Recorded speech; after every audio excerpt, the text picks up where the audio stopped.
The Memoirs of Reverend David Brainerd, written by Jonathan Edwards, 1749. Preface. There are two ways of recommending true religion and virtue to the world. The one by doctrine and precept, the other by history and example. Both are abundantly used in the Holy Scriptures. Not only are the grounds, nature, design, and importance of religion clearly exhibited in the doctrines of Scripture, its exercise and practice plainly delineated and abundantly enforced in its commands and counsels, but there we have many excellent examples of religion in its power and practice set before us in the histories both of the Old and New Testament. Jesus Christ, the great prophet of God, when he came to be the light of the world, to teach and enforce true religion in a greater degree than ever had been done before, made use of both these methods. In his doctrine, he not only declared more fully the mind and will of God, the nature and properties of that virtue, which becomes creatures of our constitution, and in our circumstances, and more powerfully enforced it by exhibiting the obligations and inducements to holiness. But he also, in his own practice, gave a most perfect example of the virtue which he taught. He exhibited to the world such an illustrative pattern of humility, divine love, discreet zeal, self-denial, obedience, patience, resignation, fortitude, meekness, forgiveness, compassion, benevolence, and holy universal holiness, as neither men nor angels ever saw before. God also, in his providence, has been wont to make use of both these methods to hold forth light to mankind, and inducements to their duty in all ages. He has from time to time raised up eminent teachers to exhibit and bear testimony to the truth by their doctrine, and to oppose the errors, darkness, and wickedness of the world. And he has also raised up some eminent persons who have set bright examples of that religion which is taught and prescribed in the Word of God, whose examples have, in the course of divine providence, been set forth to public view. These have a great tendency both to engage the attention of men to the doctrines and rules taught, and also to confirm and enforce them, especially when these bright examples have been exhibited in the same persons who have been eminent teachers. Hereby the world has had opportunity to see a confirmation of the truth, efficiency, and admirableness of the religion taught in the practice of the same persons who have most clearly and forcibly taught it, and above all, when these bright examples have been set by eminent teachers in a variety of unusual circumstances of remarkable trial, and when God has withal remarkably distinguished them with wonderful success of their instructions and labors. Such an instance we have in the excellent person whose life is published in the following pages. His example is attended with a great variety of circumstances calculated to engage the attention of religious people, especially in America. He was a man of distinguished talents, as all are sensible who knew him. As a minister of the gospel, he was called to unusual services in that work, and his ministry was attended with very remarkable and unusual events. His course of religion began before the late times of extraordinary religious commotion, yet he was not an idle spectator, but had a near concern in many things that passed at that time. He had a very extensive acquaintance with those who had been the subject of the late religious operations in places far distinct, in people of different nations, education, manners, and customs. He had a peculiar opportunity of acquaintance with the false appearances and counterfeits of religion, was the instrument of a most remarkable awakening, a wonderful and abiding alteration and moral transformation of subjects who particularly rendered the change rare and astonishing. In the following account, the reader will have an opportunity to see not only what were the external circumstances and remarkable incidences of the life of this person and how he spent his time from day to day, as to his external behavior, but also what passed in his own heart. Here he will see the wonderful change he experienced in his mind and disposition, the manner in which that change was brought to pass, how it continued, and what were its consequences in his inward frames, thoughts, affections, and secret exercises, through many vicissitudes and trials, for more than 8 years.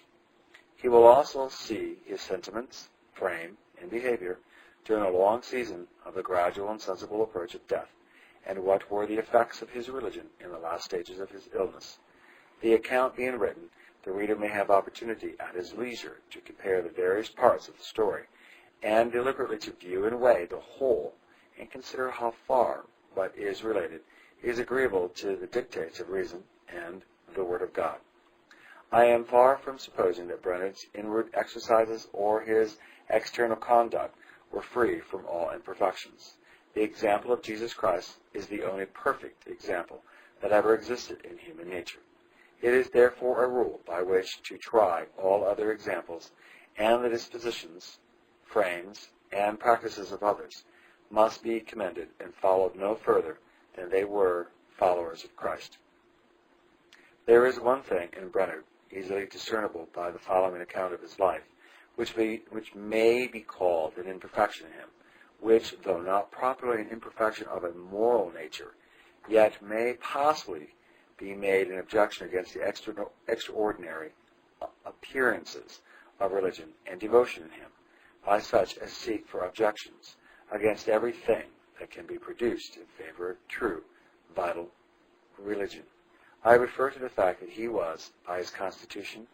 and natural temper, so prone to melancholy and dejection of spirit. There are some who think that all religion is a melancholy thing, and that what is called Christian experience is little else besides melancholy vapors, disturbing the brain and exciting enthusiastic imaginations. But that Brainerd's temper or constitution inclined him to despondency is no just ground to suspect his extraordinary devotion to have been only the fruit of a warm imagination. All who have well observed mankind will readily grant that many of those who by their natural constitution or temper are most disposed to dejection are not the most susceptible of lively and strong impressions on their imagination, or the most subject to those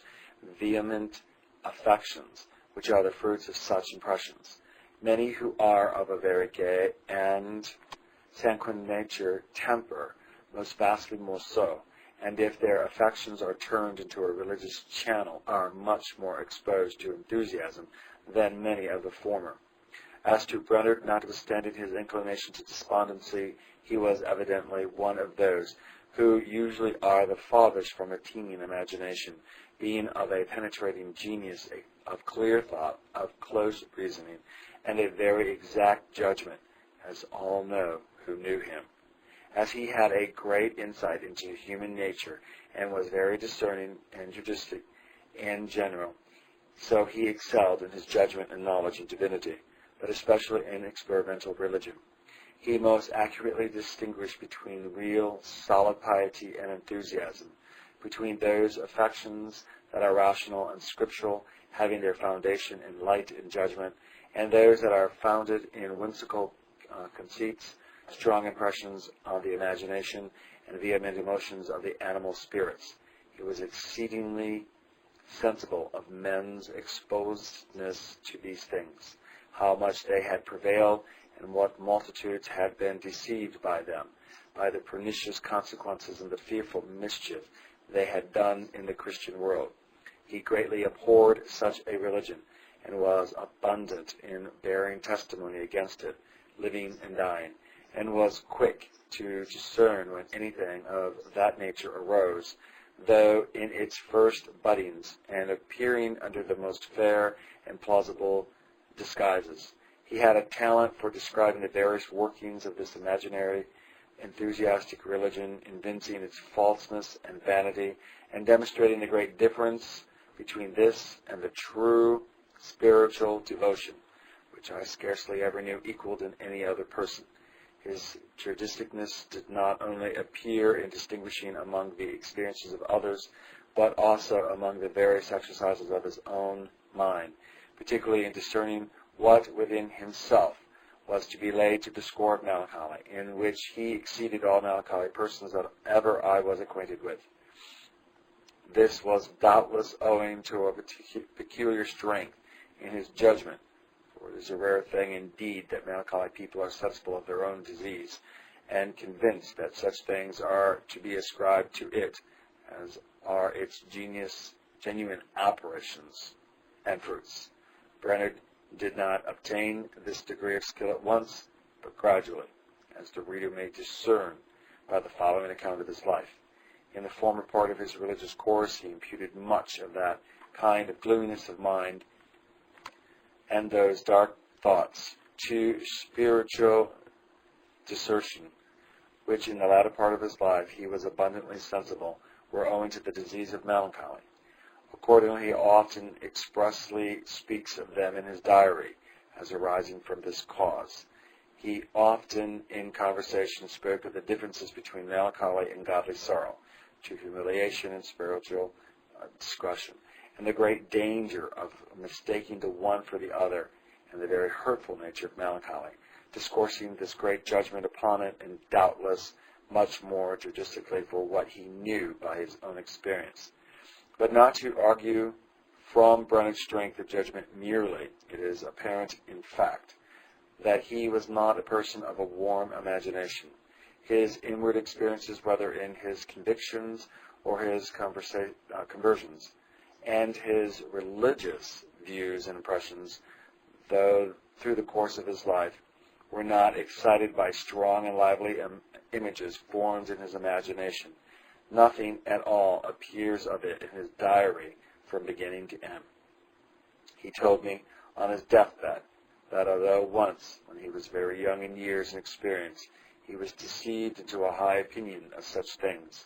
looking on them as superior attainments in religion, beyond what he had ever arrived at, was ambitious of them and earnestly sought them, yet he could never obtain them. He moreover declared that he never in his life had a strong impression on his imagination of any outward form, external glory, or anything of that nature, which kind of impressions abound among enthusiastic people. As Brainerd's religious impressions, views, and affections in their nature were vastly different from enthusiasm, so were their effects in him as contrary to it as possible. Nothing, like enthusiasm, puffs men up with a high conceit of their own wisdom, holiness, eminence, and sufficiency. It makes them so bold, forward, assuming, and arrogant. But the reader will see that Brainerd's religion constantly disposed him to a most humble estimation of himself, an abasing sense of his own sinfulness, unprofitableness, and ignorancy, looking on himself as worse than others, disposing him to universal benevolence and meekness, in honor to prefer others and to treat all with kindness and respect.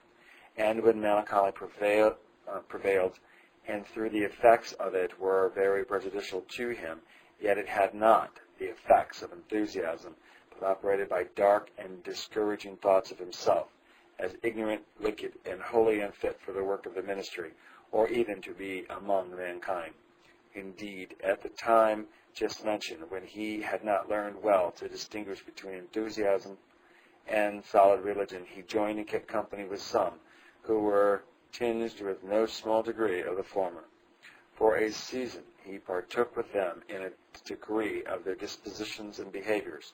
though, as was observed before, he could not obtain those things wherein his enthusiasm itself consisted, and so could not become like them in that respect, however he erroneously desired and sought it. But certainly it is not at all to be wondered at that a youth, a young convert, one who had his heart so swallowed up in religion, and who so earnestly desired its flourishing state, and who had so little opportunity for reading, observation, and experience, should for a while be dazzled and deceived with the glaring appearances of mistaken devotion and zeal, especially considering the extraordinary circumstances of that day. He told me on his deathbed that while he was in these circumstances, he was out of his element and did violence to himself while complying in his conduct with persons of a fierce and imprudent zeal, from his great veneration of some whom he looked upon as better than himself, so that it would be very unreasonable that his error at that time should nevertheless be esteemed a just ground of prejudice against the whole of his religion and his character in general, especially considering how greatly his mind was soon changed, and how exceedingly he afterwards lamented his error and abhorred himself for his imprudent zeal in misconduct at that time, even to the breaking of his heart, and almost to the overbearing of his natural strength, and how much of a Christian spirit he showed in condemning himself for this misconduct, as the reader will see. What has now been mentioned of Brainerd is so far from being a just ground of prejudice against what is related in the following account of his life, that if duly considered, it will render the history of the more serviceable. For by his thus joining for a season with enthusiasts, he had a more full and intimate acquaintance with what belonged to that sort of religion, and so was under better advantages to judge of the difference between that and what he finally approved and strove to his utmost to promote in opposition to it. In his testimony against it and the spirit and behavior of those who are influenced by it, he also speaks from impartial conviction and not from prejudice, because he thus openly condemns his own former opinions and conducts, on account of which he had greatly suffered from his opposers, and for which some continued to reproach him as long as he lived. Another imperfection in Brainerd, which may be observed in the following account of his life, was his being excessive in his labors, not taking due care in proportion his fatigues to his strength. Indeed, the case was very often such by the seeming cause of providence, as made it extremely difficult for him to avoid doing more than his strength would well admit of, yea, his circumstances, and the business of his mission among the Indians were such that great fatigues and hardships were altogether inevitable. However, he was finally convinced that he had erred in this matter, and that he ought to have taken more thorough care, and been more resolute to withstand temptations to such degrees of labor as injured his health, and accordingly warned his brother who succeeded him in his mission to be careful to avoid this error. Besides the imperfections already mentioned, it is readily allowed that there were some imperfections which ran through his whole life, and were mixed with all his religious affections and exercises, some mixture of what was natural with that which was spiritual, as is evermore is in the best saint in this world. Doubtless, natural temper had some influence in the religious exercises and experiences of Brainerd, as it most apparently had in those of David and Peter, of John and Paul. There was undoubtedly very often some mixture of melancholy with true godly sorrow, and real Christian humility, some mixture of the natural fire of youth with his holy zeal for God, and some influence of natural principles, mixed with grace in various other respects, as it ever was and ever will be with the saints, while on this side heaven. Perhaps none were more sensible of Brainerd's imperfections than himself, or could distinguish more accurately than he between what was natural and what was spiritual. It is easy for the judicial reader to observe that his graces ripened, that the religious exercises of his heart became more and more pure, and he more and more distinguished in his judgment the longer he lived. He had much to teach and purify him, and he failed not to make his advantage. Notwithstanding all these imperfections, very pious and judicial reader will readily acknowledge that what is here set before him is a remarkable instance of true and eminent piety in heart and practice, tending greatly to confirm the reality of vital religion and the power of godliness, that it is most worthy of imitation and in many ways calculated to promote the spiritual benefit of the careful observer. The reader should be aware that what Brainerd wrote in his diary, out of which the following account of his life is chiefly taken, was written only for his own private use, and not to obtain honor and applause in the world, nor with any design that the world should ever see it, either while he lived or after his death, except a few things which he wrote in a dying state, after he had been persuaded with difficulty not entirely to suppress all his private writings. He showed himself almost invincibly adverse to the publishing of any part of his diary after his death, and when he thought to be dying at Boston, gave the most strict